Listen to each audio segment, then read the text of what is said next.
Nasatçı İvan Dimitrov'la Komrataka Süleyman Demirel'in adına gimnaziyasına uşak başçasında yortulu olaya geldi. O kutladı uşakları hem yürüticileri yürünmek yılın sonundan. Diledi her bir başarana ayırma doğru yolu yaşamakta hem seven zanatı.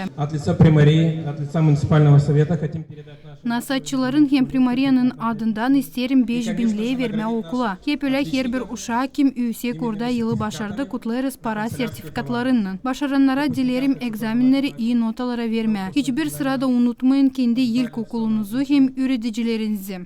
Не забывали свою родную школу. Никогда.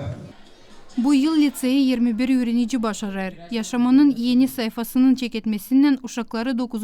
klasın öğreticisi Lubov Gerasimova kutladı. O diledi öğrenicilere unutmasınlar bilgileri, anglarını onlara verdiler öğreticiler. Savaşsınlar ayırma faydalı zanatı kendilerine dini.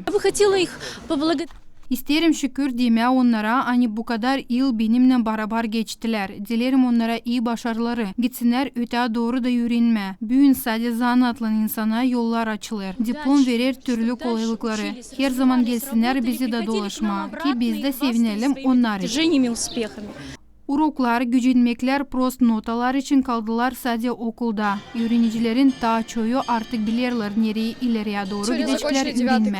Bugün biz başardık 9 klası duygularımı lafla söyleyemeyeceğim. Bir taraftan seviniriz, öbür taraftan küsülüyoruz. 10 yıl burada geçirdik. Geldi vakit ayrılma. Sevinirim hani 9 klası başardım.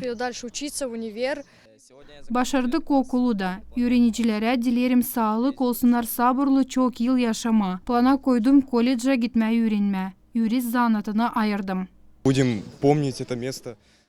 Aklımızda kalacak okul. Neler biz burada geçirdik. Öğreticilere dileriz uzun ömür. Tazede uslu öğrenici. İleriye doğru isterim geçmeyi öğrenme koleje. Дальше хотелось бы поступить в колледж. Сегодня особенный день.